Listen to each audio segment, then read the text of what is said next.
नमस्कार।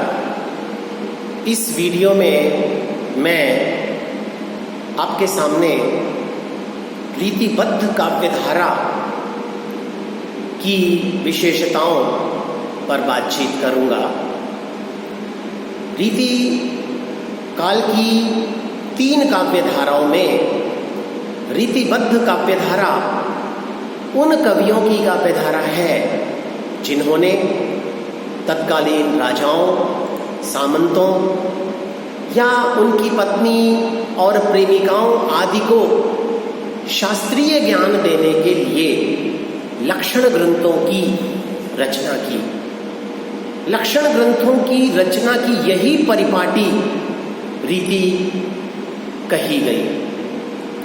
ये कवि पहले संस्कृत से काव्य लक्षण या सिद्धांत का अनुवाद ब्रजभाषा में करते थे और उसके बाद उदाहरण के रूप में, क्योंकि ये कवि ही थे, तो कविताएं भी लिखते थे। इसी काव्य परंपरा को लक्षण ग्रंथ परंपरा भी कहा जाता है और इनके कवियों को आचार्य कहा जाता है। मध्यकाल में दरबारों में रहकर, राजाओं के आश्रय में रहकर इन कवियों ने बड़े हिस्से में रीति या पद्धति से बद्ध काव्य रचना की और इन्होंने आत्म प्रदर्शन या काव्य रसिकों को ज्ञान देने के लिए इस तरह की कविता की रचना की।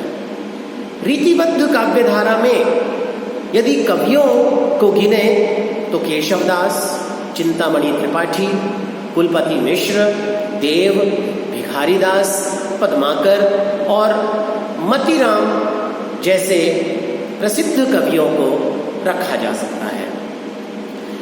आचार्य रामचंद्र शुक्ल ने हिंदी में रीति ग्रंथों की परंपरा का आरंभ चिंतामणि त्रिपाठी से माना, यानी 1643 से। यद्यपि उनसे पहले लगभग 1609 में केशवदास ने कविप्रिया नामक लक्षण ग्रंथ लिखना प्रारंभ कर दिया था। केशव के पश्चात लगभग 40 वर्षों तक कोई भी लक्षण ग्रंथ प्रकाश में नहीं आता है। दूसरी बात यह भी है कि केशवदास ने संस्कृत के आचार्यों का अनुसरण किया, लेकिन चिंतामणि और उनके बाद के कवियों ने संस्कृताचार्यों की अनुदित रचनाओं जैसे चंद्रालोक, कुवलयानंद आदि का अनुसरण किया। और यही कारण था कि आचार्य रामचंद्र शुक्ल ने चिंतामणि से ही रीति काव्य का प्रारंभ माना, केशवदास से नहीं। डॉक्टर नगेंद्र ने शुक्ल जी के इस मत का विरोध किया और वे केशवदास को ही रीति काव्य परंपरा का प्रवर्तक मानते हैं। रीति काव्य के लेखकों को हम 2 वर्गों में रख सकते हैं। जिन कवियों ने काव्यशास्त्र के सभी संप्रदायों का विवेचन किया, उन्हें सर्वांग विवेचक वर्ग में रखा जा सकता है, जिनमें केशवदास, कुलपति मिश्र, भिखारीदास इनके नाम उल्लेखनीय हैं। और दूसरे वर्ग में विशिष्टांग विवेचक उन कवियों को रखा जा सकता है जिन्होंने 1-2 काव्यांगों का ही विवेचन किया, जैसे मतीराम, देव, पद्माकर। ये विशिष्टांग विवेचक कवियों की श्रेणी में रखे जा सकते हैं। इस धारा के कवियों में लक्षण ग्रंथ लिखने की परंपरा थी, यानी पहले काव्यांग का लक्षण देते थे और बाद में उसका उदाहरण देते थे। इस परंपरा का इन्होंने निर्वाह किया। जैसे यद्यपि सुजात सुलक्षणी सुवर्ण सरस सुवृत्त भूषण विदुन विराजई कविता वनिता वित्त। जहां एक ही बात को उपमेयो उपमान, तहां अनन्वय कहत है कवि मतीराम सुजान। ये 2 उदाहरण केशव और मतीराम की कविता से मैंने दिए।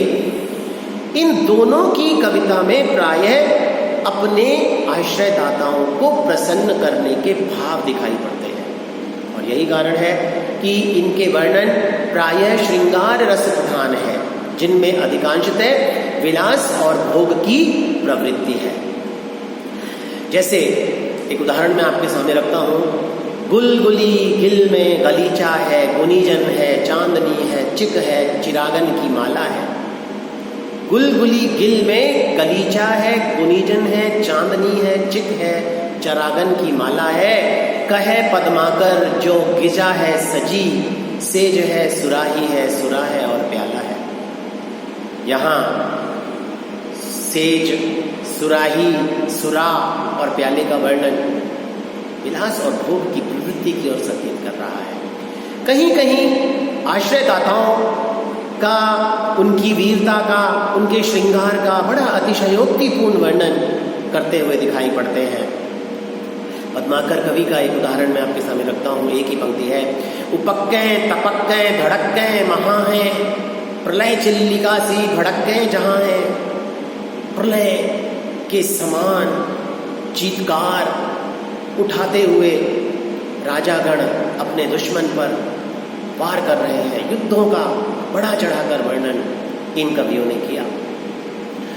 रीतिबद्ध कवि आचार्य और कवि दोनों रहे। रीतिबद्ध काव्यधारा के लक्षण ग्रंथ लिखने वाले कवियों को आचार्य कहा गया। यद्यपि इनके आचार्यत्व पर हमेशा एक प्रश्न चिन्ह ही लगा रहता है कि क्या इन्हें आचार्य माना जाए या ना माना जाए। यदि माना जाए तो किस आधार पर माना जाए। आचार्य प्रायः विद्वान को कहा जाता है जो एक नया सिद्धांत प्रस्तुत करे, जो कोई नया लक्षण प्रस्तुत करे। दूसरे अर्थों में वह व्यक्ति आचार्य हो सकता है जिसका आचरण अनुकरणीय हो।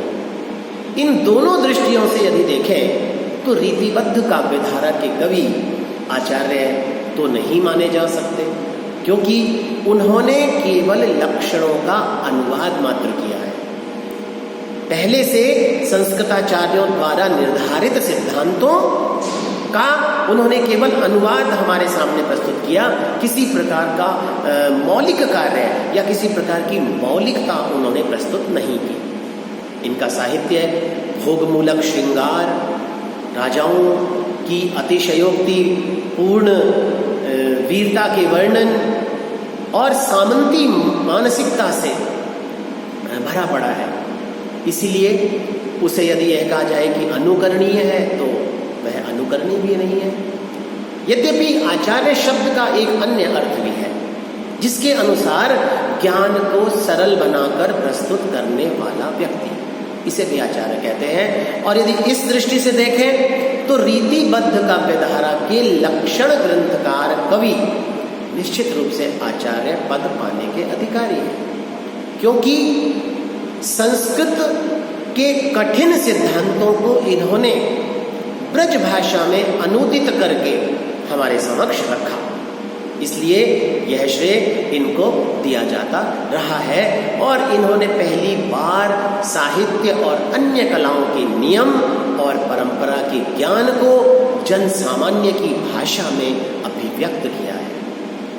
इस प्रकार यदि इन्होंने आत्म प्रदर्शन किया या काव्य रसिकों को ज्ञान देने के लिए काव्य की सर्जना की, उसके बाद भी इन्हें आचार्यत्व प्रदान किया जाता रहा है और किया जाता रहेगा।